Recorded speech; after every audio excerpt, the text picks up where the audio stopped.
શ્રી સ્વામિનારાયણ ભગવાનની જય. આજે પરબ્રહ્મ પુરુષોત્તમ ભગવાન શ્રી સ્વામિનારાયણની આ પાવન ભૂમિ અમદાવાદમાં બ્રહ્મ સ્વરૂપ શાસ્ત્રીજી મહારાજે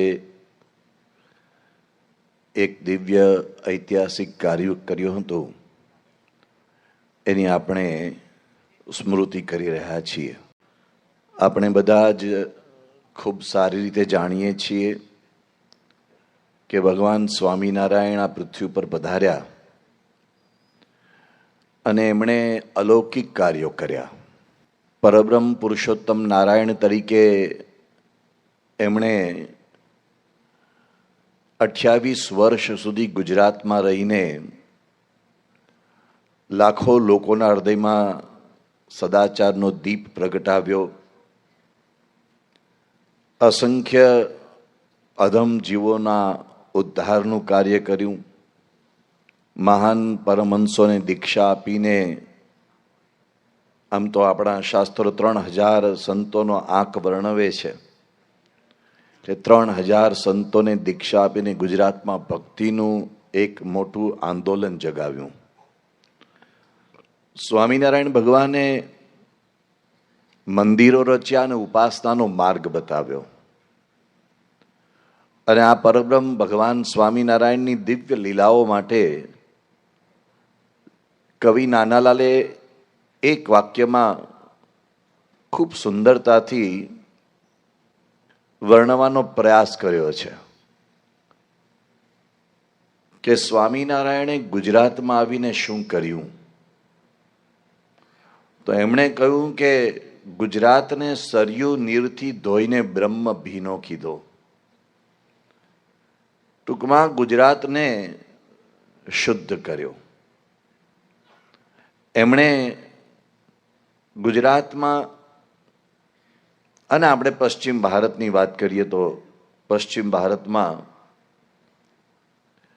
એક એવું અદ્ભુત આંદોલન જગાવ્યું કે જેની નોંધ તે સમયના બધા ઇતિહાસકારોએ લેવી પડી, એ સમયના બ્રિટિશ લોકોએ લેવી પડી. અને એ સિવાય વિશ્વમાં જેની ખૂબ નામના હતી એ સમયે એવા ગવર્નર જ્હોન માલ્કમ, એક બ્રિટિશ ઓફિસર, એ સ્વામિનારાયણ ભગવાનને મળવાનો આટલો બધો આગ્રહ ન રાખત. એ સિવાય બ્રિટિશ ધર્મગુરુ બિશપ હીબર, એ ભગવાન સ્વામિનારાયણને મળવાનો આટલો બધો આગ્રહ ન રાખત. એ સિવાય અમદાવાદમાં જ્યારે અંગ્રેજોએ પહેલી સત્તા સંભાળી ત્યારે પહેલું મંદિર કરવા માટે, દાન કરવા માટે એમણે સામેથી ભૂમિ ભગવાન સ્વામિનારાયણને આપી, એવી ઘટના બની ન હોત. તો આવા ઘણા બધા પ્રમાણો છે ભગવાન સ્વામિનારાયણની દિવ્યતાના. ભગવાન શ્રી સ્વામિનારાયણે આ બધી દિવ્ય લીલાઓ તો કરી, પણ એક મહાન કૃપા કરી કે એમણે પોતાની આધ્યાત્મિક પરંપરાનું વહન કરવા માટે ગુણાતીત સંતની આપણને ભેટ આપી. આપણે સૌ જાણીએ છીએ કે સ્વામિનારાયણ ભગવાને સમયે સમયે ગુણાતીતાનંદ સ્વામીનો મહિમા કયો. પંચાળાની અંદર સ્વામિનારાયણ ભગવાને સૌને તિલક કરવાની આજ્ઞા કરી, ત્યારે ગુણાતીતાનંદ સ્વામીના કપાળમાં તિલક કરીને સ્વામિનારાયણ ભગવાને કહ્યું કે આ અમારા તિલક. સ્વાભાવિક છે કે આપણે અર્થઘટન કરીએ છીએ તે મુજબ આપણે એમ જ વિચારીએ છીએ કે શ્રીજી મહારાજે આજે કપાળમાં યુ આકારનું તિલક અને એમાં વચ્ચે ચાંદલો કરે ચિહ્નની વાત કરી, એવું આપણે એનું સ્વાભાવિક અર્થઘટન કરીએ છીએ. પણ તિલક શબ્દ એ આપણે ત્યાં બે રીતે વપરાય છે. જ્યારે કોઈ રાજા મહારાજા એ પોતાના અનુગામી પાટવી કુંવરની સ્થાપના કરે, એને તિલક કુમાર કહેવામાં આવે છે. આ અમારા તિલક છે, એટલે કે આ અમારો ભાવિ વારસદાર છે. તો આપણે ત્યાં તિલક શબ્દ એ ઘણી રીતે વપરાય છે. તો આજે આપણે ભાલમાં ચિહ્ન કરીએ છીએ એ તો છે જ, પણ સ્વામિનારાયણ ભગવાને ત્યાં એક સાથે બે અર્થ સૂચવ્યા. એક તો આ અમારા તિલક એટલે કે આ જે કપાળમાં તિલક કરવાનું છે એનો પણ એમાં નિર્દેશ કર્યો, અને સાથે સાથે પોતાના અનુગામી વારસદાર ગુણાતીતાનંદ સ્વામીનો પણ નિર્દેશ કર્યો. એ સારંગપુરમાં પુષ્પોદલોત્સવનો પ્રસંગ હોય કે મીઠાવાલા કે અમે વિસરું મારું એ અંતિમ સમયે એમને ઉચ્ચાર્યું એવો કોઈ પ્રસંગ હોય, કે પછી મહારાજ અંતર્ધાન થયા પછી ગુણાતીતાનંદ સ્વામી દર્શન દે છે એવો કોઈ પ્રસંગ હોય, કે જુનાગઢના મહંત તરીકે એમને નિયુક્ત કર્યા એવો પ્રસંગ હોય, પણ સમયે સમયે અલગ અલગ વાક્યોમાં સ્વામિનારાયણ ભગવાને આ વાત ઉચ્ચારી. એ જે અદ્ભુત ગુણાતીત પરંપરા આપી, એ ગુણાતીત પરંપરાનું વહન ભગતજી મહારાજ અને શાસ્ત્રીજી મહારાજે કર્યું. અને આપણા સૌના પરમ સદભાગ્ય કે ભગવાન સ્વામિનારાયણની એક ગુણાતીત પરંપરાનું હંમેશા માટે શ્રેષ્ઠ વહન થતું રહે, એના માટે બ્રહ્મ સ્વરૂપ શાસ્ત્રી મહારાજે BAPS સ્વામિનારાયણ સંસ્થાની સ્થાપના કરી. એટલું નહીં, પણ એ સંસ્થાના વિધિવત પ્રમુખ તરીકે અમદાવાદમાં એમણે આંબલીવાળી પોળમાં પ્રમુખ સ્વામી મહારાજને નિયુક્ત કર્યા. તો પ્રમુખ શબ્દ એ કોઈ વહીવટી અધિકારીનો શબ્દ નથી. પ્રમુખ શબ્દ એ કોઈ પદનો માત્ર ઉલ્લેખ કરવા માટેનો શબ્દ નથી, પણ પ્રમુખ એ એટલા માટે પ્રમુખ છે કે આ એક વિશિષ્ટ સંત છે. તો પ્રમુખ સ્વામી મહારાજને પ્રમુખ શબ્દ જે અહીંથી શાસ્ત્રીજી મહારાજે આપ્યો, એ વખતે એમણે જે વાક્યો ઉચ્ચાર્યા, હમણાં જ આપણે પરમ પૂજ્ય પ્રમુખ સ્વામી મહારાજના મુખેથી જ એ પ્રસંગની સ્મૃતિ કરી. એમાં પ્રમુખ સ્વામી મહારાજ પોતે જે પ્રસંગનું વર્ણન કરે છે, ખૂબ નમ્રતાથી ગુરુ ભક્તિ રૂપે બધા પ્રસંગનું વર્ણન કરે છે, પણ એમાં પ્રમુખ સ્વામી મહારાજ એક વાક્ય નથી ઉચ્ચારતા. એ શાસ્ત્રીજી મહારાજે ઉચ્ચાર્યું તો ને હકા બાપુએ તે વખતના સ્વામી પ્રકાશમાં લખ્યું છે. એમાં શાસ્ત્રીજીમાં એમ કે છે કે જેવી રીતે સદગુરુ રામાનંદ સ્વામીએ નાની ઉંમરના નીલકંઠ વર્ણીને પોતાની ગાદી સોંપી, તેમ આજે હું મારા સ્થાને આ શાસ્ત્રી નારાયણ સ્વરૂપદાસજીની નિયુક્તિ કરું છું. એ વાત શાસ્ત્રીજી મહારાજે કરી.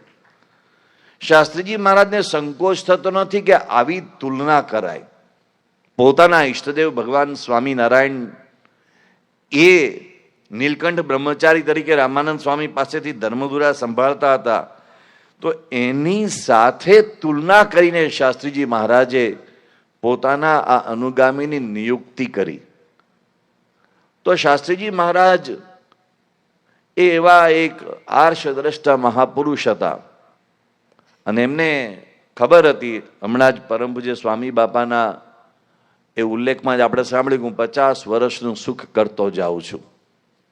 તો ખરેખર શાસ્ત્રીજી મહારાજે આપણા ઉપર ખૂબ કૃપા કરીને આપણને બધાને સત્સંગમાં સુખે સુખ્યા કરવા માટે આ એક દિવ્ય ભેટ પ્રમુખ સ્વામી મહારાજની આપણને આપી.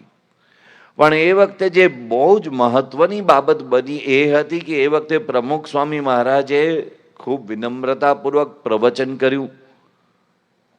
આપણા શબ્દોમાં કહીએ તો આભાર પ્રવચન હતું કે તમે મને પ્રમુખ બનાવ્યો, થેન્ક યુ વેરી મચ, આવું કહી શકાય, આભાર પ્રવચન. પણ પ્રમુખ સ્વામી મહારાજે એ દિવસે જે પ્રવચન કર્યું એ બની ગઈ એક પ્રતિજ્ઞા, પ્રમુખ પ્રતિજ્ઞા.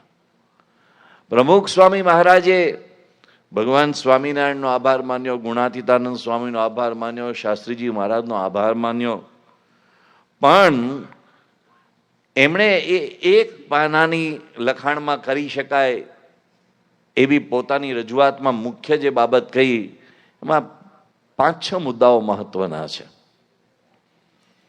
પહેલી વાત એમણે એ કરી કે મારા દેહની પરવા કર્યા સિવાય મારું કર્તવ્ય બરાબર બજાવી પૂર્ણ રીતે વફાદાર રહી આપનો કૃતકૃત્ય બનીશ.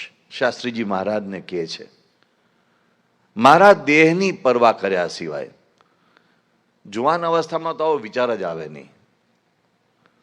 પણ સ્વામી શ્રી પ્રમુખ સ્વામી મહારાજ એ આવી વાત કરી રહ્યા છે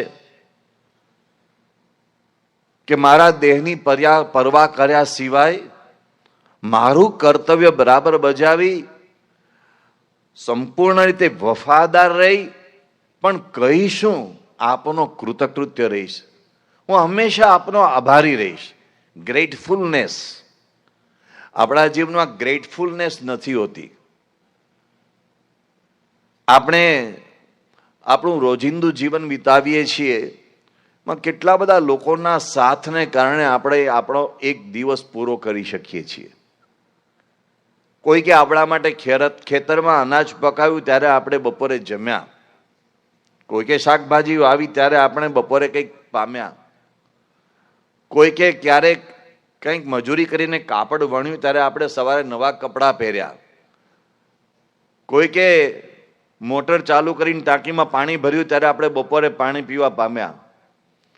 આવી નાની નાની બાબતો આપણે ગણવા જઈએ તો આપણા સમગ્ર દિવસ દરમિયાન કેટલા બધા લોકોએ આપણને પરોક્ષ રીતે કે પ્રત્યક્ષ રીતે મદદ કરી, ત્યારે આપણે આપણો એક દિવસ વિતાવી શકીએ છીએ. તો આ ગ્રેટફુલનેસ એ બહુ જ મોટી બાબત છે. પ્રમુખ સ્વામી મહારાજ એમ કહે છે કે હું હંમેશા આપનો આભારી રહીશ, હંમેશા હું એમાં મારી જાતે કૃતકૃત્ય માનીશ. હું જ્યારે આપની આ સેવા કરવાની તક પામ્યો છું ત્યારે.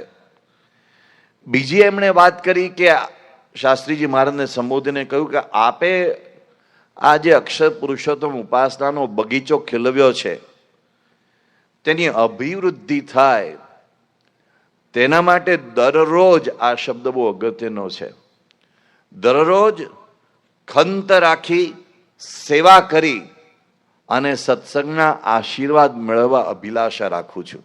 મારે બીજું કંઈ જોઈતું નથી, આશીર્વાદ જોઈએ છે. ત્યાં મોટા સંતો પણ હતા, ત્યાં બધા જૂના હરિભક્તો પણ હતા. એ બધા તરફ એમણે હાથ જોડીને કહ્યું કે આ મારી અભિલાષા છે કે આપ બધા મને આશીર્વાદ આપો. પછી ત્રીજી વાત એમણે એ કરી કે મારી પાસે કોઈ શક્તિ નથી. આ વાત એમણે શાસ્ત્રી મહારાજને પહેલા પણ કરેલી. પ્રમુખ સ્વામી મહારાજનું બાળપણનું વ્યક્તિત્વ એ એકદમ શાંત, ગંભીર અને કોઈ 5 વખત બોલાવે ત્યારે એક વખત હા બોલે, એટલું બધું એ શાંત વ્યક્તિત્વ. એટલે એમનામાં કોઈ શક્તિ એવું કોઈને લાગતું નહોતું. જેમ એમણે હમણાં પ્રસંગમાં વર્ણવ્યું તેમ છગનભાઈ જેવા ઘણા લોકોને કદાચ લાગતું હશે. તો સ્વામીશ્રી પણ એ વાત કરતા હતા કે મારામાં કોઈ શક્તિ નથી. પણ એમણે શાસ્ત્રી મહારાજને કહ્યું કે મને આપ શક્તિ આપજો કે હું આ સેવા કરી શકું. ત્યાર પછી એમણે વાત કરી, એ બહુ જ મહત્વની વાત કરી, જે આપણા બધા માટે એમણે માગ્યું. શાસ્ત્રી મહારાજને કહે છે કે આપના આશ્રિતો તન મન ધનથી સુખી થાય અને એમને કોઈ કષ્ટ ન આવે અને અંતે અક્ષરધામમાં નિવાસ કરે એવા આપ મને આશીર્વાદ આપો. અને છેલ્લે એમણે માગ્યું કે ભૂલે ચૂકે પણ અક્ષર પુરુષોત્તમનું કોઈ નામ લે તેને આપ આપના પ્રૌઢ પ્રતાપથી અક્ષરધામ બક્ષિસ આપજો, એ એમણે માગ્યું. મેં આ પ્રવચનના 4-5 મુદ્દાઓ કયા, પણ એમાં જે એમણે પ્રતિજ્ઞા લીધી એ એમણે જીવનભર નિભાવી. પોતાના દેહની પરવા કર્યા સિવાય આ અક્ષર પુરુષોત્તમનો બગીચો ખીલવવા માટે એમણે જે દિવસ રાત પુરુષાર્થ કર્યો, જે અપાર પધરામણીઓ કરી, ગામડાઓમાં વિચરણ કર્યું, એ બધું આપણે અનેક વખત સાંભળ્યું છે. પણ એ જેટલી વખત સાંભળીએ છીએ એટલી વખત આપણને નવું લાગે છે.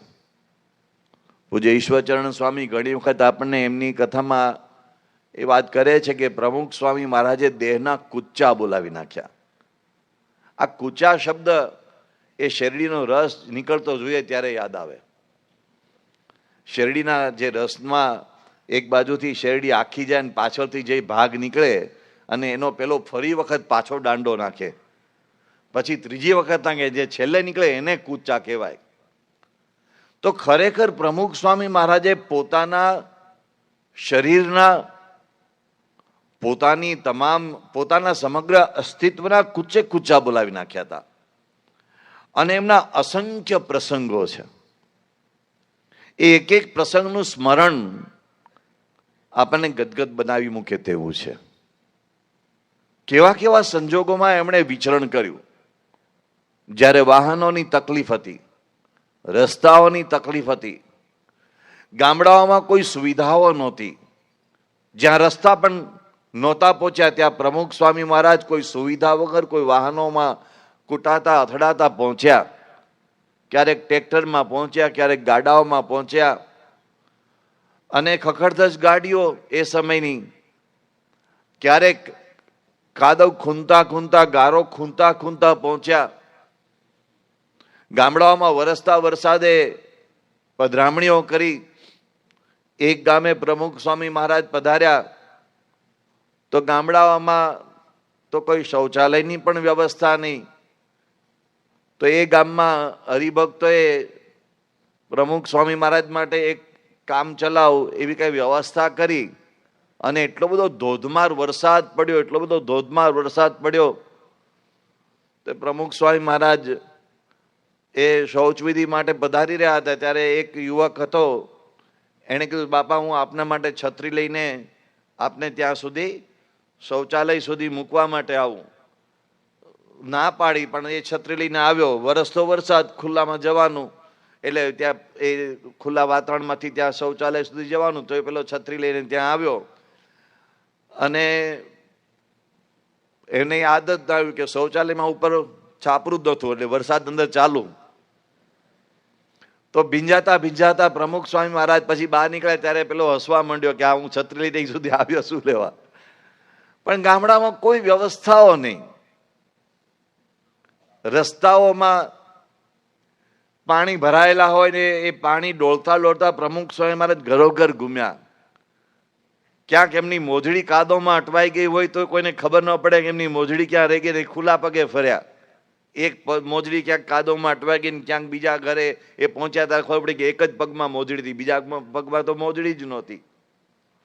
એક વખત આ ઝાલાવાડમાં ખોલડિયાદ ને માળોદ ને આજુબાજુના ગામોમાં પ્રમુખ સ્વામી મહારાજ વિચરણ માટે પધાર્યા હતા. તો તે વખતે એક ગામના હરિભક્તો કે અમારે ત્યાં તમે આવો, એટલે સ્વામી બાપા ત્યાં પધાર્યા. હું બધા ગામના નામ બોલતો નથી, પણ એક ગામમાં પધાર્યા તો એ હરિભક્તો કે તમે અમારે ત્યાં આવો, એટલે સ્વામી બાપા કે ચાલો તમારે ત્યાં આવીએ. એટલે આ ગામથી આ ગામ જવા માટે નીકળ્યા. પણ વાહન કયું? ટ્રેક્ટર, ખુલ્લું ટ્રેક્ટર. અને વરસાદ ભયંકર. તે ટ્રેક્ટર કાચા રસ્તા ઉપર ચાલતું હતું, માટીવાળા રસ્તા. ટ્રેક્ટર ફસાયું એટલે એ ટ્રેક્ટરને કાઢવા માટે બીજું ટ્રેક્ટર મોકલ્યું. તે બીજું ટ્રેક્ટર આવ્યું, આમાંથી ઉતરીને એમાં બેઠા હતા, એ ફસાયું. એને બહાર કાઢવા માટે ત્રીજું ટ્રેક્ટર આવ્યું, એમાં બેઠા હતા, એ ફસાયું. પણ પ્રમુખ સ્વામી મહારાજ હસતા હતા આવા સંજોગોમાં. પણ પ્રમુખ સ્વામી મહારાજે ક્યારેય કોઈને નારાજ ન કર્યા. એ આવા સંજોગોમાં પણ હસતા હસતા એ ગામડાઓમાં ગયા, હરિભક્તોના ઘરે પધરામણી કરી. સાબરકાંઠામાં અસહ્ય તાપ. પૂજ્ય ડોક્ટર સ્વામીને બાપા ઉપર દયા આવી. બપોરનો એવો ભયંકર સમય અને અસહ્ય તાપ. ડોક્ટર સ્વામી ત્યાં પ્રમુખ સ્વામી મહારાજ સાથે હતા ને એમણે બધા હરિભક્તોને કહ્યું કે બપોરનો સમય થયો છે, આવો તાપ છે, અને આવા ટાઈમે કઈ શોભાયાત્રા કઢાય? આમ તમે જુઓ તો ખરા, તાપ તો જો, અમે આ સાબરકાંઠાની ગરમી આ જુઓ તો ખરા. તો પ્રમુખ સ્વામી મહારાજે ડોક્ટર સ્વામીને કહ્યું કે લાવો તમારો હાથ. ડોક્ટર સ્વામીને હાથ લઈ અને ત્યાં જે હરિભક્તો હતા એને માથા ઉપર મૂક્યો. સ્વામી કે જુઓ તો ખરા કેવા હરિભક્તોના માથા તપે છે, આ ક્યારના બિચારા રાહ જોતા તડકામાં ઊભા છે, હાલો હાલો આપણે કે છે એનો પધરામણી અને આપણે શોભાયાત્રા કાઢી રાખીએ. ડોક્ટર સ્વામી મૌન થઈ ગયા. એ તો બાપાની દયા ખાવા જતા હતા, પણ પ્રમુખ સ્વામી મહારાજ હરિભક્તોની દયા ખાતા હતા કે આ બિચારા તડકામાં ક્યારના ઊભા છે. તો કેવા કેવા સંજોગોમાં એમણે હરિભક્તો પર કૃપા કરીને હરિભક્તોને રાજી કર્યા. પૂના પધાર્યા હતા, ત્યાંથી કુર્દુવાડી જતા હતા, તે રાતનો સમય તો ટ્રેન, પેલી સ્પેશિયલ ટ્રેન કેવી કઈ ટ્રેન નથી, રાતનો 2-2:30 વાગ્યાનો ટ્રેનનો સમય હતો. ટ્રેન તો કઈ આપણા પ્રમાણે ન ચાલે, એના ટાઈમ પ્રમાણે ચાલે, એટલે એ ટાઈમને ટ્રેનમાં જોવાનું હતું. તો ત્યાં પહોંચ્યા તો એક હરિભક્ત એ પ્રમુખ સ્વામી મહારાજને રાત્રે કહે છે 2 વાગે કે ટ્રેનને થોડીક વાર છે, મારા ઘરે પધરામણી કરો ને. રાત્રે 2 વાગે પધરામણી ગયા. એવી રીતે એક વખત ત્યાં અમેરિકામાં હોબોકેન ઉતર્યા હતા, અને ત્યાં એક આપણા જાણીતા હરિભક્ત ડોક્ટર, એમણે આગ્રહ કર્યો કે મારું ઘર નજીક જ છે, આવો ને મારા ઘરે પધરામણીએ. નજીક એટલે અહીંથી ભરૂચ જઈએ એટલું, તો આવો ને પધરામણીએ. તો પ્રમુખ સ્વામી મહારાજ ત્યાં પધરામણી ગયા. રાત્રે 9 વાગે જમવાનું બાકી હતું, એટલે જમવાની રસોઈ તૈયાર. બાપા કે આપણે જમવા રહીશું તો મોડું થશે, માટે તો કોઈ કે કહ્યું સ્વામી ઉકાળો તો પીતા જાઓ, એટલે ઉકાળો પીધો. અને ઉકાળો પીને પછી ત્યાં પધરામણી ગયા. ત્યાંથી પાછા આવ્યા, રાતના 2 વાગે પાછા આવ્યા. આમાં રસ્તામાં એક્ઝિટ ચૂક્યા. આ એક્ઝિટ શબ્દ આપણે હમણાં શીખ્યા. આપણે અહીં નવો રસ્તો થયો ને, આપણો નવો દ્રુત માર્ગ, એટલે એમાં આપણે શીખ્યા આમાં એક્ઝિટ લેવાની. એમાં બીજો 28 માઇલનો ચક્રાવો વધી ગયો, કારણ કે પેલો ગાડી ચલાવવાનો જોકા ખાતો હતો. તો પણ કાંઈ જ ફરિયાદ નહીં. પ્રમુખ સ્વામી મહારાજે કેવા કેવા સંજોગોમાં હરિભક્તોને, આપણને બધાને રાજી કર્યા છે. મને બરાબર એ પ્રસંગ યાદ છે કે પ્રમુખ સ્વામી મહારાજે બાયપાસ સર્જરી કરાવી, અને બાયપાસ સર્જરી કરાવી ત્યારે આમ તો એવી કોઈ ડોક્ટર, ભારતના ડોક્ટરોને એવી કોઈ ચિંતા નહોતી કે ખરેખર એમને આવી ઇમરજન્સી જેવું કંઈ હોય. પરંતુ ત્યાં ગયા, ન્યુયોર્ક પધાર્યા, શિકાગો મંદિરનું ખાતમુહૂર્ત કરવાનું હતું, એ નિમિત્તે તેઓ પધાર્યા હતા. પણ ત્યાં વળી બધાનો આગ્રહ હતો ને બાપાને પણ એવી ઈચ્છા હતી કે આ ડોક્ટરો બધા કહે છે ત્યારે પહેલાં આપણે તપાસ પતાવી દઈએ, પછી શિકાગો જઈશું. તપાસ કરાવવા માટે ગયા, અને ડૉક્ટર મોસેસ જેફરી, તો એમણે વળી તપાસ કરતા કહ્યું કે સ્વામી બાપાને તો ઇમરજન્સી બાયપાસ સર્જરી કરાવવી પડશે. અને પછી ત્યાં બાપાને બાયપાસ સર્જરી કરાવવાનું નક્કી થયું એ જ હોસ્પિટલમાં, લેનોક્સિલ હોસ્પિટલમાં. અને બાયપાસ સર્જરી કરાવી. પછી પ્રમુખ સ્વામી મહારાજે થોડો સમય આરામ કર્યો, અને આરામ કર્યા પછી પહેલી વખત બધા જાહેરમાં આવવાનો પ્રસંગ બન્યો. અને પછી બાપાએ કહ્યું કે હવે આપણે બધા જે કાર્યક્રમો છે પાછા રૂટીન પ્રમાણે ચાલુ કરી દઈએ. તો એ વખતે એક doctor Dayanand Nayak, American association of physicians from India, આપી નામનું એક એસોસિએશન છે, એના ચેરમેન હતા. એટલે ડૉક્ટર દયાનંદ નાયક પ્રમુખ સ્વામી મહારાજના ફિઝિશિયન તરીકે ત્યારે સેવા આપતા હતા, સાઉથ ઇન્ડિયન. એમણે કહ્યું કે તમે આ રીતે વિચરણ કરો છો, પણ એક વખત તમારે આ બાયપાસ સર્જરી કરાવ્યા પછી પૂરતો રેસ્ટ લેવો જોઈએ. બાપા કે હવે રેસ્ટ થઈ ગયો છે ને, હવે તો અમે પાછું આ વિચરણ બધું ચાલુ કરીએ, તો કે આપણે એક વખત તમારી બધી શરીરની પરિસ્થિતિ ચકાસવી જોઈએ, માટે આપ મારા ક્લિનિકમાં પધારો અને આપણે ચેક કરી લઈએ. એ દિવસે ન્યુયોર્કમાં જબરજસ્ત સભા હતી, રવિવારનો દિવસ હતો, હકડેઠઠ જનમેદની હતી. અને બાપા બપોરે લગભગ 3:30 વાગ્યાની આસપાસ ડૉક્ટર દયાનંદ નાયકને ત્યાં જવા નીકળ્યા. ડૉક્ટર દયાનંદ નાયકને ત્યાં ગયા, અને દયાનંદ નાયકે પ્રમુખ સ્વામી મહારાજનું 2D ઇકો અને 3D ઇકો અને TMT ટેસ્ટ ને જે બધા હૃદય રોગના પરીક્ષણ માટે જે ટેસ્ટ કરાતા હોય છે એ બધા ટેસ્ટ બાપાના કર્યા. અને પછી પ્રમુખ સ્વામી મહારાજને કહ્યું કે આપ મારી ઓફિસમાં પધારો. એટલે આ બધા ટેસ્ટ પતાવીને બાપા એમની ઓફિસમાં બેઠા. સામે ટેબલ ઉપર, ખુરશી ઉપર દયાનંદ નાયક બેઠા.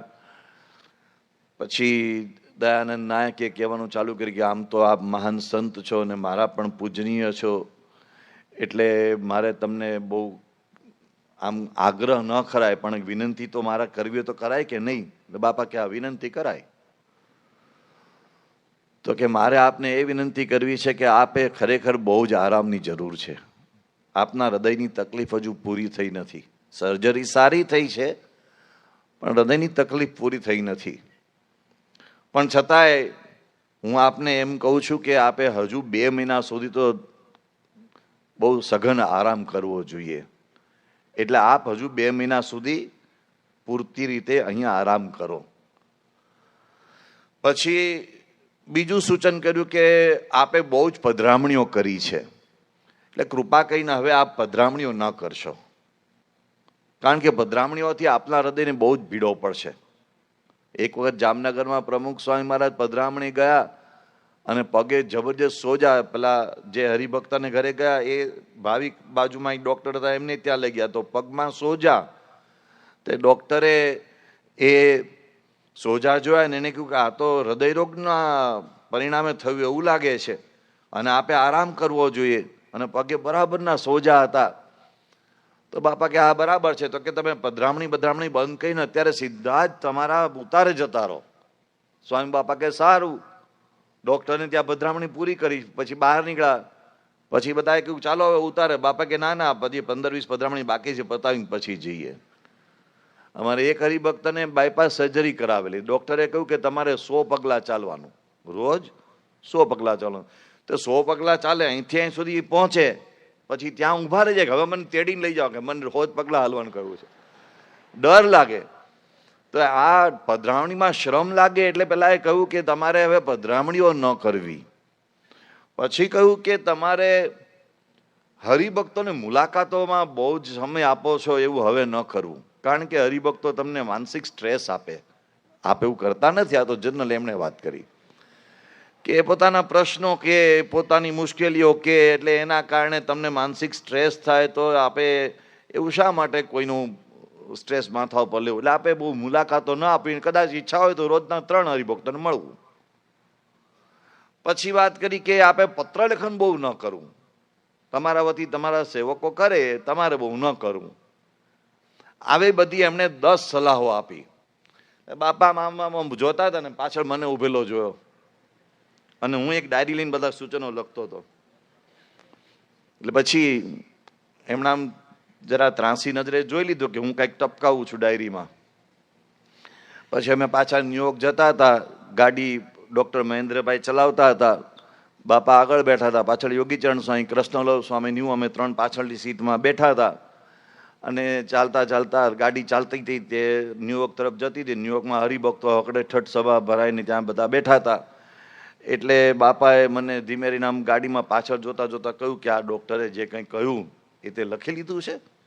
એટલે મેં કીધું હા લખી લીધું. આપણને એમ કે ભાઈ એ પૂછે છે કે કયા કયા ડૉક્ટરે મને સૂચનો કરે. મેં કે હા બરાબર, આપણે લખી લીધું છે, અને તમારે જોઈતો તો કોપી કરીને આપી દઈશ. મેં કે ના બધું બરાબર છે, પણ આપણે ત્યાં જઈએ ન્યુયોર્ક, ત્યાં પછી સભા ત્યાં બધા હશે, એટલે બધા જેવા આપણે ઉતરીશું એટલે બધા પૂછશે કે આ કૃષ્ણવલ્લભ સ્વામી કોઈ પૂછશે નહીં. આમ તમે ત્યાં કૃષ્ણવલ્લભ સ્વામી જોયા છે ને, આ બધા એનું જરા શરીર દેહ સોષ્ઠ હોય કે કોઈ જાજો માથાકૂટ કરવા ન આવે. એટલે પેલા બાપા કે આ કૃષ્ણવલ્લભ સ્વામીને કોઈ પૂછશે નહીં, યોગીચરણ સ્વામીને પૂછશે નહીં, પણ તને પૂછશે કે બાપાને ડૉક્ટરોએ શું કીધું. એટલે કે તું શું કહીશ? મેં કીધું કે કહીશું આ બધું જે કંઈ વાત થઈ. મને કે આ તું 1 જણને જવાબ આપે, 2 જણને જવાબ આપે, 5 જણને જવાબ આપે, એને કરતાં આપણે ત્યાં જઈએ છીએ ને સભા છે, સભામાં માઇકમાં ચડીને કહી દેજે ને. એટલે મેં કીધું સારું. મને કે શું કહીશ? મેં કીધું કે આ બધું ડૉક્ટરે કહ્યું છે, સૂચનો મેં લખી લીધા છે, એ વાત કરીશ. તો કે ના, એમ કહેવાનું કે ડૉક્ટરે કહ્યું છે કે તમારી તબિયત બહુ જ સારી છે ને પહેલાં જેમ હરતા હતા, ફરતા હતા, વિચરણ કરતા હતા એમ કરો, અને હરિભક્તોને ત્યાં પધરામણી કરીને રાજી કરો, આવું કહી દેવાનું. એટલે હું તો એમ સમજો કે ગમત કરે છે. એટલી વારમાં તો ન્યુયોર્ક મંદિર આવી ગયો, ને હું ઉતર્યો, ને ખરેખર એવું જ થયું. બધા હરિભક્તો મને પૂછવા, ને બાપાએ શું કીધું, ડૉક્ટરે શું કીધું, બધા આજુબાજુ બધા ઘેરીને પૂછવા માંડ્યા. બધા સિનિયર હરિભક્તો, જૂના હરિભક્તો બધા બાપાની રાહ જોઈને જ બેઠા હતા. અમે ન્યુયોર્ક મંદિરના કમ્પાઉન્ડમાં પહોંચ્યા ત્યારે બધું બધા વાતાવરણ, બધા આતુરતાથી ભરેલું વાતાવરણ હતું જ. તો અમે પછી જેવા ત્યાં ગયા એટલે બાપા એક સીધું જ કહ્યું ચાલો સભામાં, એટલે સીધા સભામાં જ ગયા, સીધા સ્ટેજ ઉપર આવ્યા. એટલે અમે સ્ટેજ ઉપર ગયા અને બાપાએ તરત ત્યાં સભા સંચાલકને બોલાવીને કહ્યું આમને માઇક આપી દો. એટલે હું તો ગમત સમજતો હતો. એટલે મેં કીધું શું કરવાનું સ્વામી, કે આપણે વાત થઈ ને ગાડીમાં એ પ્રમાણે કહી દે. હવે મેં કીધું કે ડોક્ટરે તો આવું બધું કીધું છે, મને કે મેં તને શીખવાડ્યું છે ને આ પ્રમાણે બોલ. અને પછી મેં વળી ડરતા ડરતા કઈ ગમ્મતનો ભાગ સમજીને બધી જાહેરાત કરી કે ડૉક્ટરે કહ્યું છે કે પેલા જેમ હરતા હતા ફરતા હતા એમ ફરો હરો અને હરિભક્તોને રાજી કરો, અને બહુ તબિયત સારી છે. અને બાપાએ તાળીઓ પાડી, હરિભક્તો તાળીઓ પાડી, પણ સ્વામી છેક સુધી જોતા હતા હું બોલવામાં કઈ લોચો મારતો નથી ને એમ. પછી બહુ આમ ખુશ થયા, રાજી થયા. અમે બીજા દિવસે નીકળીને લંડન આવ્યા, લંડનથી તરત ભારત આવ્યા. અને પછી પ્રમુખ સ્વામી મહારાજે જે વિચરણ કર્યું છે, એટલું બધું વિચરણ કર્યું. ત્યાર પછી આ 1998 પછી 1998 થી 2007 સુધી તો જબરજસ્ત વિચરણ કર્યું. અને ભલ ભલા આશ્ચર્યચકિત થઈ જાય, કચ્છમાં સપ્ટેમ્બર મહિનામાં વિચરણમાં બાપા પધાર્યા, સાથેના સ્ટાફના વિવેક સાગર સ્વામીને બાદ કરતા બધા જ સ્ટાફના સભ્યો બીમાર પડ્યા, પ્રમુખ સ્વામી મહારાજ બીમાર ન પડ્યા. બધે જ વિચરણ કર્યું એમણે. કેટલું બધું, રોજ 300 400 ને મુલાકાત, રોજ 50-60 પત્રમાં સહી કરવાની, રોજ કેટલા બધા સવાર સભા ને સાંજે સભા અને કેટલી બધી સભાઓ કરી. ડોક્ટરે જે કહ્યું હતું એના કરતા તદ્દન જુદું આ પ્રમુખ સ્વામી મહારાજ કરી શકે. જેમને ખરેખર દેહનો ભાવ ન હોય એ કરી શકે. એમણે ખરેખર કહ્યું કે મારા દેહની પરવા કર્યા સિવાય ખરેખર દેહની પરવા કર્યા નથી, કરી નથી. બાબા ભોયકા પધાર્યા હતા, તો ભોયકામાં પ્રમુખ સ્વામી મહારાજને એ વખતે પગની પેલી પિંડીમાં પેલું મૂંઢિયું ગુમડું થયું હતું. હવે એ મૂંઢિયું ગુમડું એટલું બધું વેદનાદાયક હોય છે, એટલું બધું પીડાદાયક હોય છે કે ન પૂછો વાત.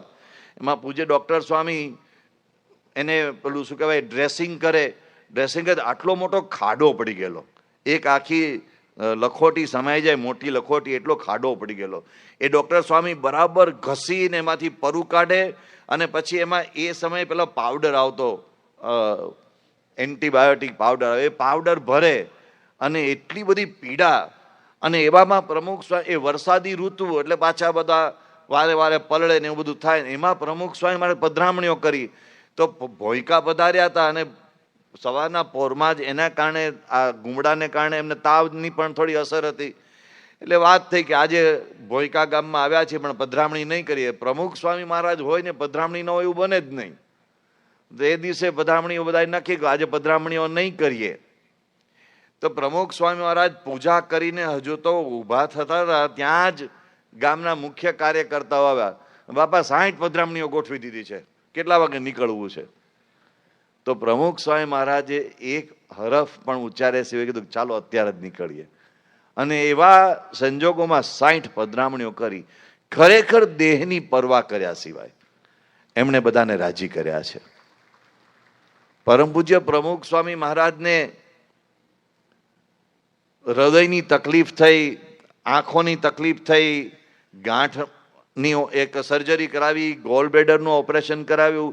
આ જે બધી બીમારીઓ આવી એના વર્ણનો આપણે અનેક વખત સાંભળ્યા છીએ, અનેક વખત વર્ણનો આપણે સાંભળ્યા છે. પણ એમાંની એકાદ બીમારી આપણને આવે ને તો જ આપણે એવું ઈચ્છતા નથી કે આવે, પણ આવે તો જ આપણે રિલેટ કરી શકીએ કે એ શું કહેવાય. એ કેવી રીતે પ્રમુખ સ્વામી મહારાજે પોતે એવા સંજોગોમાં વિચરણ કર્યું છે.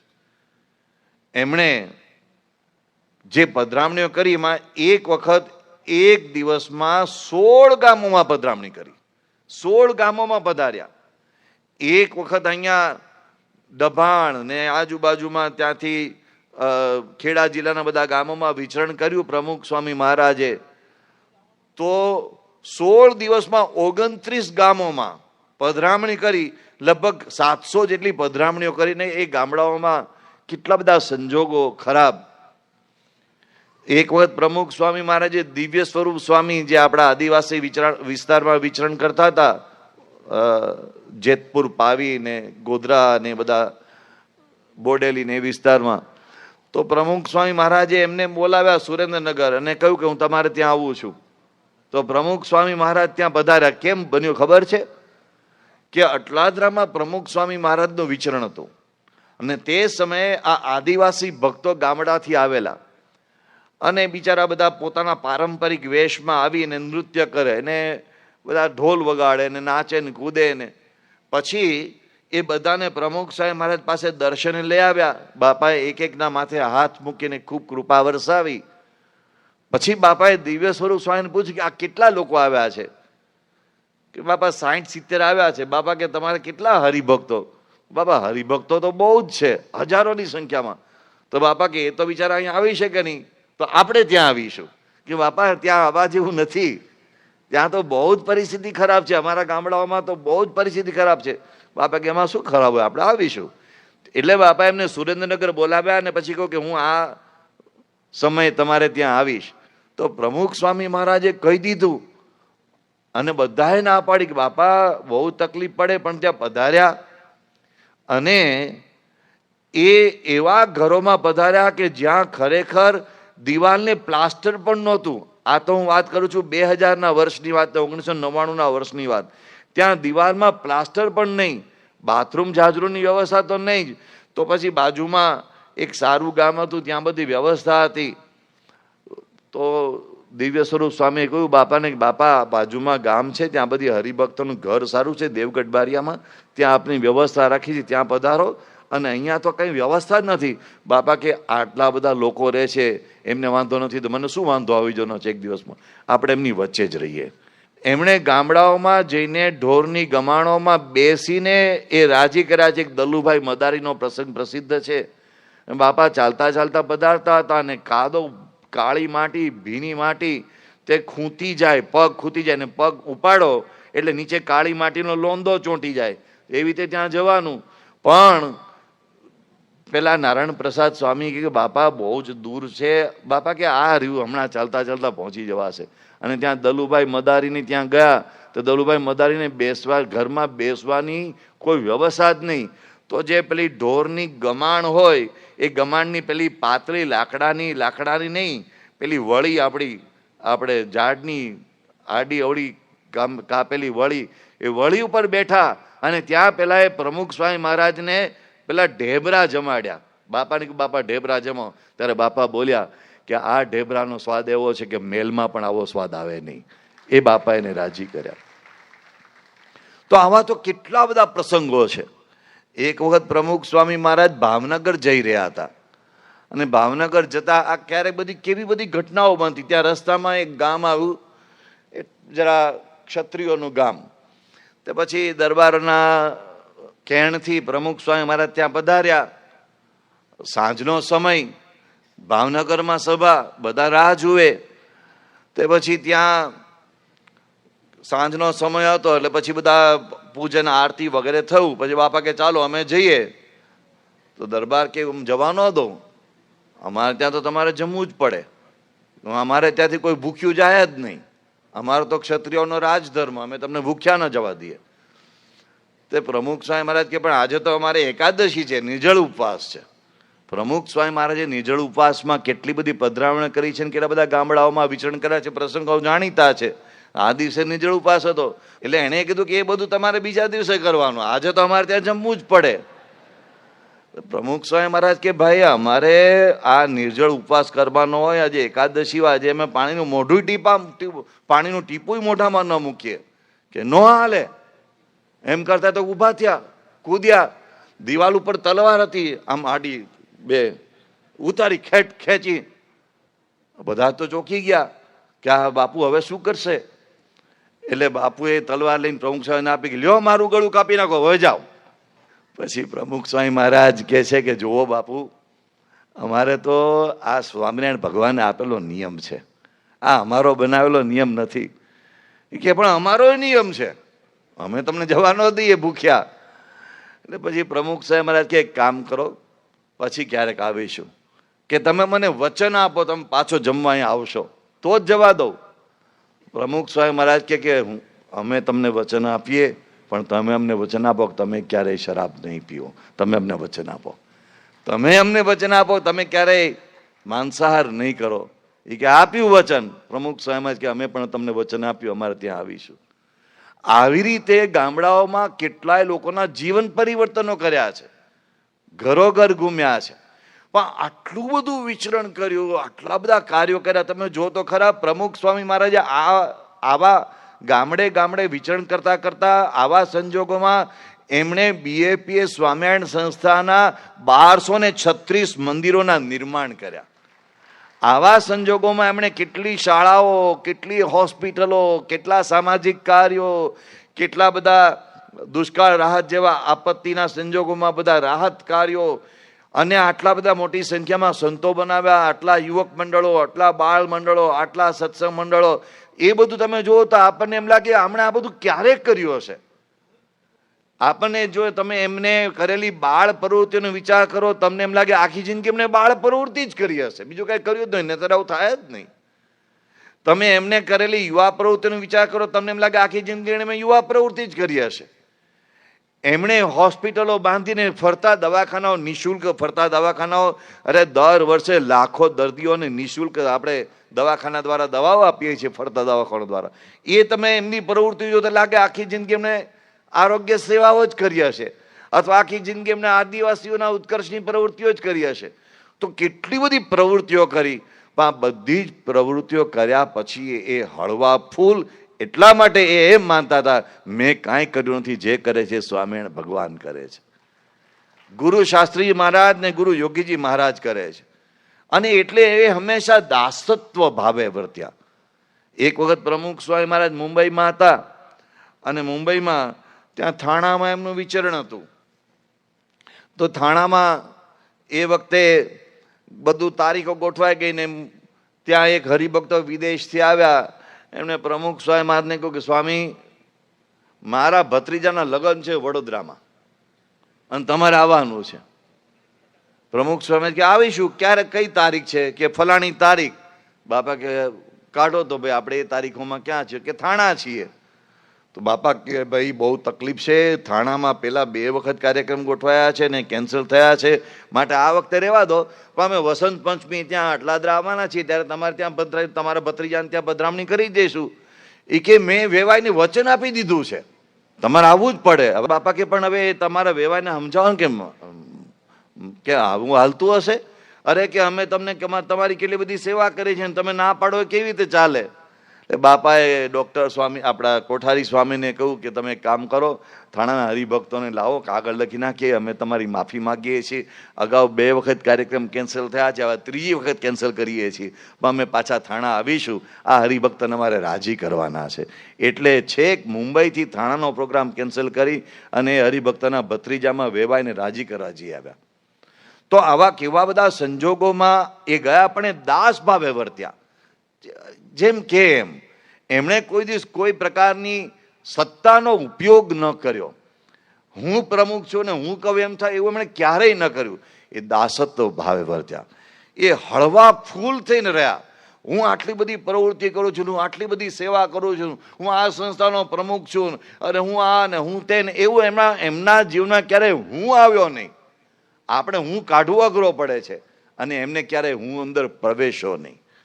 આ પ્રમુખ સ્વામી મહારાજની ખરેખર એક આગવી વિશેષતા રહી, હળવા ફૂલ. બાપા વિદ્યાર્થીઓ વચ્ચે જાય, આપણે વલ્લભ વિદ્યાનગરમાં, તો ત્યાં વિદ્યાર્થીઓ સાથે વિદ્યાર્થીઓની જેમ વર્તે.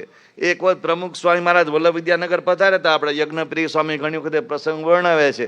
તો વિદ્યાનગર પધાર્યા, અને વિદ્યાનગરમાં છાત્રાલયમાં બધા વિદ્યાર્થીઓ પ્રમુખ સ્વામી મહારાજને જુએ એટલે જેમ શશીને જોઈને સાગર ઉમટે, એ રીતે બધા ત્યાં વિદ્યાર્થીઓ બધા ઉત્સાહમાં આવી જાય. તે પછી મુશાયરો રાખ્યો, પ્રમુખ સ્વામીએ મહારાજની હાજરીમાં મુશાયરો રાખ્યો. એક યુવક વિદ્યાર્થી એ વિદેશ જવાનો હતો, એના તરફથી પાર્ટી, આઈસ્ક્રીમ પાર્ટી. એટલે પ્રમુખ સ્વામી મહારાજ રાત્રે 10:30 વાગે આરામમાં જવાના હતા. એવા ટાઈમે આ વિદ્યાર્થીઓ બાપાને કહેવા માટે આવ્યો, સ્વામી પાર્ટીમાં તમારે આવવું જ પડે, આને અમે વિદાય આપીએ છીએ. તો પ્રમુખ સ્વામી મહારાજ પધાર્યા, અને ત્યાં આવ્યા, અને ત્યાં તો આ બધા ડોલે ડોલે આઈસ્ક્રીમ પીરશે, ડોલથી. આ બધા યુવાનો બધા કંઈક મૂડમાં હશે, અને એમાં એક અમારો ઓલો કવિ થાનકી છે, તે એણે બધી કવિતાઓ ચાલુ કરી, બધી જાત જાતની કવિતાઓ બોલે ને પ્રમુખ સ્વામી મહારાજને હસાવે. એમાં અમારે એક ત્યાં આત્મદર્શન સ્વામી છે, એ બધા આઈસ્ક્રીમ પ્રમુખ સ્વામી મહારાજ પાસે લઈને આવ્યા કે બાપા આપ આઈસ્ક્રીમ જમો. તો પ્રમુખ સ્વામી મહારાજ કે એમને ક્યારે આઈસ્ક્રીમ પ્રત્યે રુચિ બતાવી નથી, એટલે બધા કહ્યું સ્વામી આપ આઈસ્ક્રીમ જમો. તો પહેલાં તો બધા જાત જાતના કોડિયા લઈ આવીને આવ્યા હતા, અને બાપાને કહ્યું કે લો લો લો, એટલે બાપાએ એક ચમચી ભરી. એટલે પેલા એ જોયું કવિતા બોલતા બોલતા કે આ પ્રમુખ સ્વામી ચમચી હાથમાં પકડી રાખી છે પણ મોઢામાં મૂકતા નથી. એટલે આ પ્રમુખ સ્વામી મહારાજની કેવી વિશેષતા કે એક સામાન્ય યુવક કવિ થઈ ગયો હતો. તે એ પ્રમુખ સ્વામી મહારાજને કવિતા સંભળાવે છે જાહેરમાં. એ કહે છે પ્રમુખ સ્વામી મહારાજને કે તુકારે જ બોલાવે, તું કહીને બોલાવે. પ્રમુખ સ્વામીને કહે છે કે તું એ પ્રમુખ સ્વામી તું શું સમજે છે કે તારા કરતા અમે સારા, અમે 84 લાખ ફેરા આમ કાપી નાખ્યા, અમે 84 લાખ જન્મના ફેરા આમ ચપટીમાં કાપી નાખ્યા, અને તારે હાથથી હોઠ સુધીનું અંતર કાપતા કેટલો ટાઈમ લાગે છે. તો બાપાએ ફટ કરતી ચમચી મોઢા મૂકી દીધી. પછી આગળ બોલ્યો એક કવિતા કે પ્રમુખ સ્વામી એવું શું છે તારામાં, આમ તો લાંબી કવિતા ગઝલ બોલે છે, તમે હો ત્યાં ભર્યો ભર્યો દરબાર લાગે છે, બધું એની કવિતા છે. કે એવું શું છે તારામાં કે તારી હર મુલાકાત પહેલી વારની લાગે છે. બાપા કે અમારામાં કાંઈ નથી પણ તને યાદ રહેતું નથી, એટલે દરેક મુલાકાત તને પહેલી વખત લાગે છે. આવા હળવા ફૂલ અમારે અહીંયા શાહીબાગમાં પ્રમુખ સ્વામી મહારાજ અમદાવાદ મંદિરમાં પધારે ત્યારે સંતોની સભા હોય, બપોરે બાપા જમતા હોય, રાત્રે જમતા હોય, અને અમારા બ્રહ્મપ્રકાશ સ્વામી હોય ને ચેતન સ્વામી હોય ને કૃષ્ણપ્રિય સ્વામી હોય ને, અરે જે ગમ્મતના ગુલાલ ઉડે. અરે આપણને લાગે નહીં કે આ સાક્ષાત બ્રહ્મ સ્વરૂપ, પ્રગટ બ્રહ્મ સ્વરૂપ, અને આવા પરમાત્માની જેમ લાખો હરિભક્તો જેમને પૂજે છે, એ કેટલા સરળ અને કેટલા આનંદ. એક વખત અમારે મુશાયરો જામ્યો અહીંયા શાહીબાગ મંદિરમાં, બાપા બપોર ઉપર ભોજન લેતા હતા. અમારા ધર્મપ્રકાશ સ્વામી છે ને અત્યારે રાજસ્થાનમાં જયપુરમાં બિરાજે છે. એમને કવિતા બનાવવાનો ઉત્સાહ, એટલે રોજ પ્રમુખ સ્વામી મહારાજ જ્યાં સભા કરી હોય ને એની નાની કવિતા બનાવે ને ત્યાં પ્રમુખ સ્વામી મહારાજ સામે એ 2-3 વાક્યની કવિતા બોલે, એટલે એક પ્રકારનું જોડકણું જ હોય. આમ તો તે બાપા આગળ બોલે. તો એક દિવસ બધાએ કહ્યું કે સ્વામી આ ધર્મપ્રકાશ સ્વામી કવિતા બોલે છે ને બ્રહ્મપ્રકાશ સ્વામી પણ કવિ છે, તો એને પણ બધા શેર શાયરી આવડે છે. તો પછી બાપા કે શેર 3 શેર 2 શેર જે 5 શેર આવડતું બોલો ને તમે શેર. એટલે પછી બ્રહ્મપ્રકાશ સ્વામી બધા શેર ચાલુ કર્યા. હવે એમના બધા શેર છે ને એ બધા વિશિષ્ટ આવે, કારણ કે એમને એ મુંબઈ રહેલા એટલે મુંબઈની હવા પ્રમાણે શેર આવે. એટલે એમણે બધા મુંબઈ પ્રમાણે જ્યારે થોડા ઉર્દુની અસર પ્રમાણે આવે અને એ પ્રમાણે એમણે એક પછી એક શેર બોલવા માંડ્યા, અને બધો મુશાયરો જામ્યો. પછી તો એ બોલે એની સામે ધર્મપ્રકાશ સ્વામી પાછા તાત્કાલિક બોલે ને એની સામે વળી પાછા બ્રહ્મપ્રકાશ સ્વામી બોલે. તો એમાં વળી ઓલા કહ્યું કે બાપા એમને એક શેર બહુ આવડે છે, એ બોલ એમની પાસે મોઢે બોલાવડાવો. બાપા કહ્યું બોલો.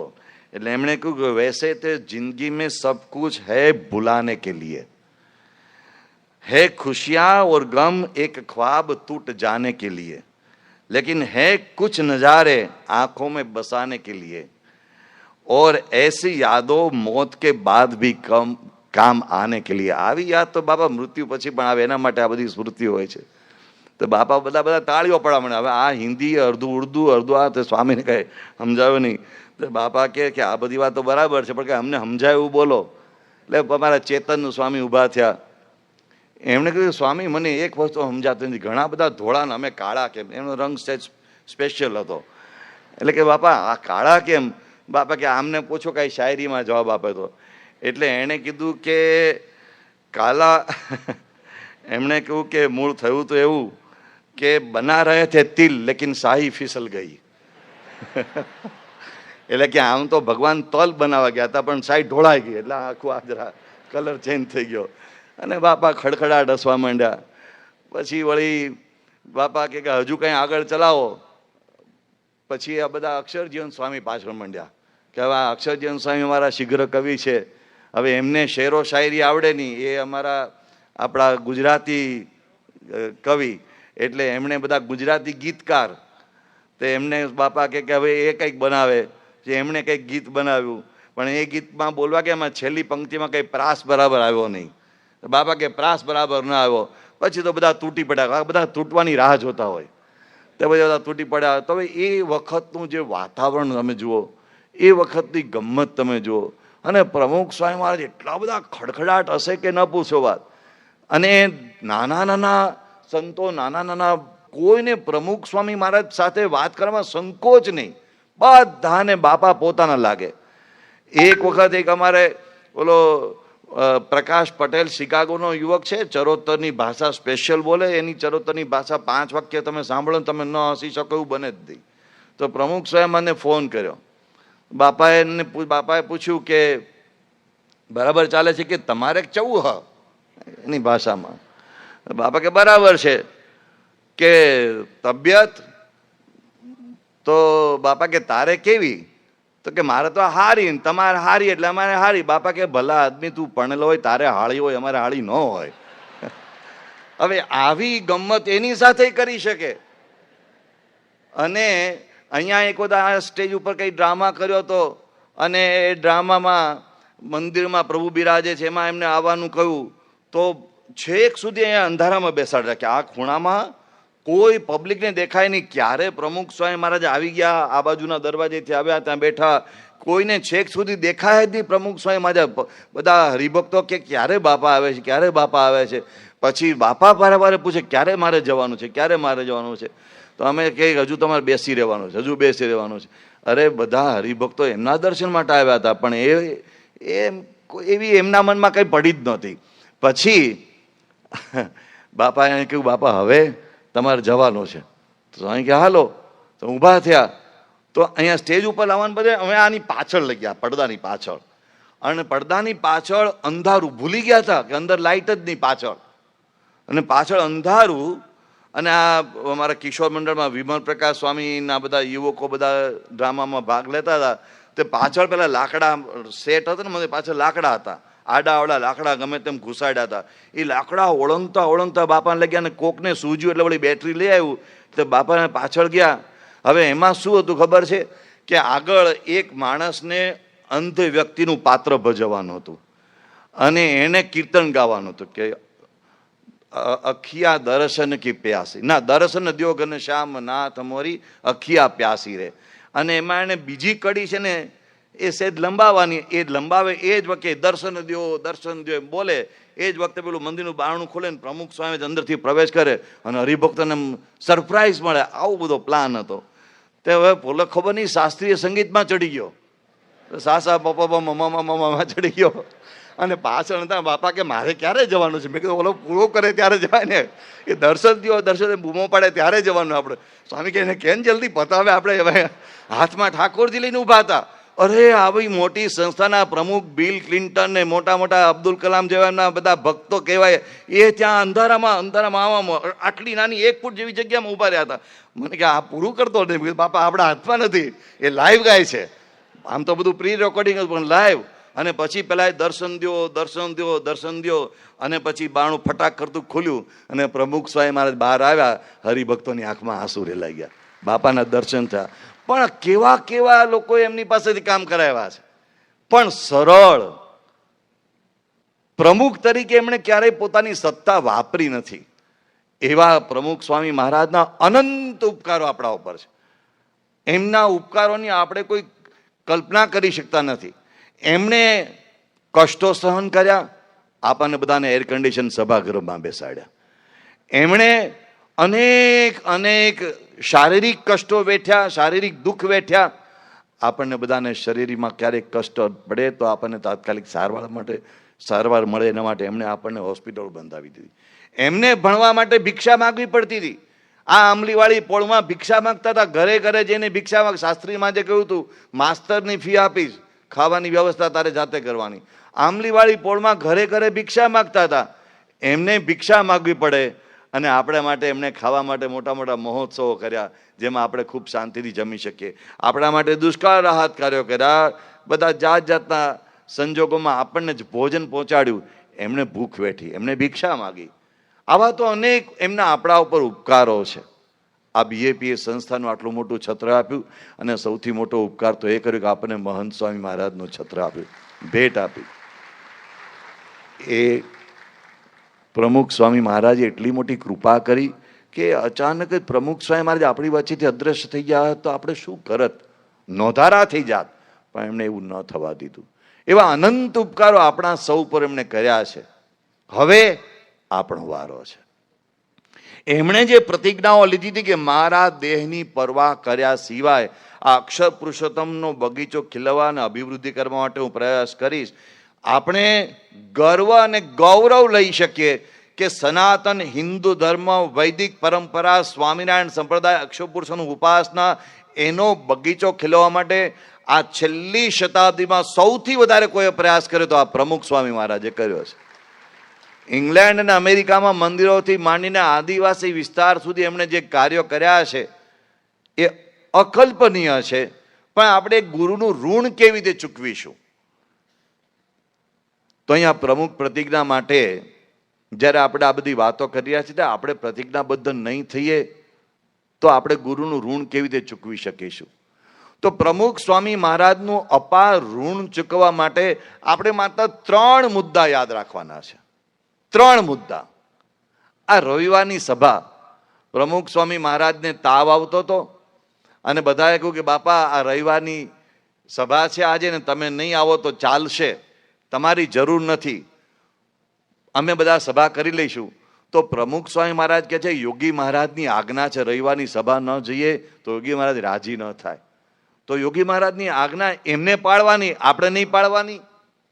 તો આપણા માટે આ એક ગુરુ ઋણ ચૂકવવાનો મુદ્દો છે. આપણે પણ એક પ્રતિજ્ઞા લઈએ કે આપણી રવિવારની સભા ક્યારેય ચૂકાવી ન જોઈએ. આપણે કેટલાક હરિભક્તોને અભિનંદન આપવા જોઈએ. અમારા અહીંયા PM પટેલ બેઠા હશે સભામાં ક્યાંક. એ લોકો એમના પરિવાર અને સભ્યોની સંખ્યા યાદ નથી પણ 20 ઉપરની સંખ્યા છે. નાના બાળકો પરિવારમાં દીકરા પરણે એટલે દીકરા દીકરીઓ જમાય અને પુત્ર વધુ બધા આવે, એ બધા સહિત એમના ઘરમાં જન્મેલો નાનામાં નાનો બાળક પણ ક્યારે રવિવારની સભા ચૂક્યો નથી છેલ્લા કેટલાય વર્ષોમાં. એ બેઠા છે PM પટેલ સભામાં ક્યાં. આવા બીજા ઘણા બધા હરિભક્તો છે. હું તો ખાલી એકનું ઉદાહરણ આપું છું. તો આ રવિવારની સભા આપણી ન ચૂકાય, આપણી તો ન ચૂકાય પણ આપણે બીજા 10ને પ્રેરણા આપીએ ચાલો રવિવારની સભામાં, ચાલો રવિવારની સભા કરીએ, ચાલો ભક્તિ અને સત્સંગનું જીવનમાં કંઈક આપણે એક મોજું ભરી લઈએ.